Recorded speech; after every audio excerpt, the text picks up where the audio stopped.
Időket átívelő útra indulunk. Egy olyan helyre, ahol ugyanúgy megtalálhatók a régi idők tradíciói, mint a ma jövőképei. Egészen különleges élményben lesz részünk. Óbuda legidőtállóbb, legszebb, legismertebb részeit tekintjük meg.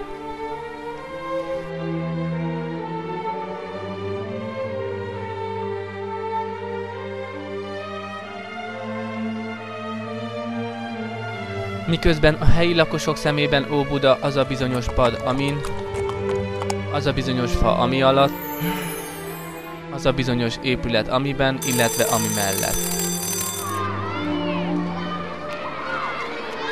Addig a világ más tájairól érkező emberek számára egy olyan lehetőség, ahol az évnek egy hetében viszonylag csöpnyi helyre összegyűlt tömeggel együtt tombolhatják ki magukat.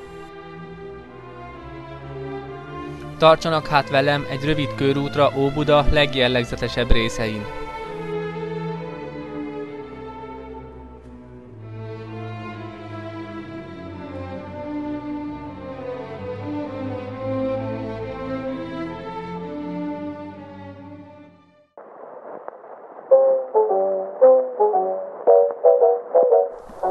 A főtér. Óbudának az a fajta középpontja, aminek arculata sok-sok év alatt semmit sem változott.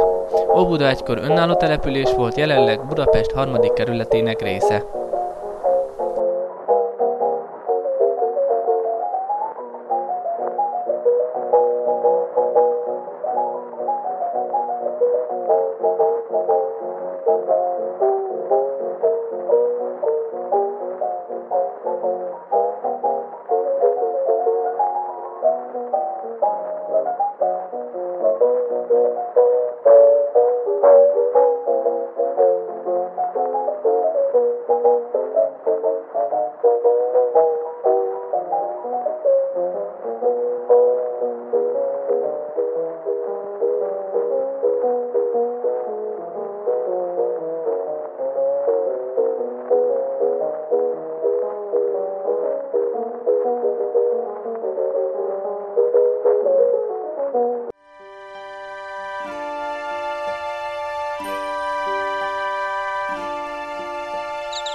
Bizonyára jó néhányunknak ismerős lehet ez a látkép.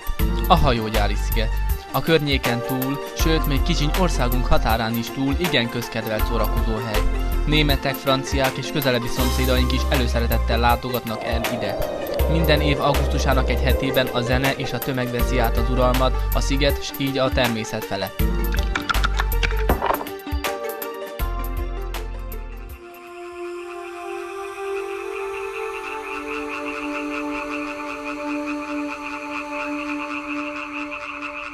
De a természet mindig visszaveszi azt, ami az övé.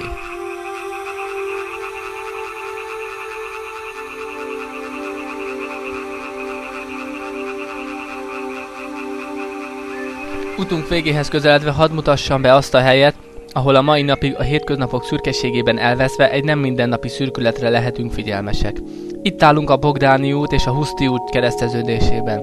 Az átkelőtől balra egy védőkorlátot láthatunk, amely figyelmeztet minket, hogy nem szabad óvatlanul átkelni, mert abból súlyos baleset származhat. Pontosan mitől is kell tartani ezen a füves gazos út szélen?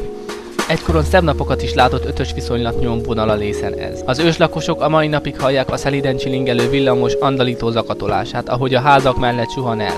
Egy igaz mese az egyszer volt hova nem lettről. A rejtélyesen eltűnt felsővezetékek és sinek híján már nem tud semmi sem hirtelen elénk vágni. Így él meg múlt, jelen és jövő egy helyen. Hát így látom én Óbudát.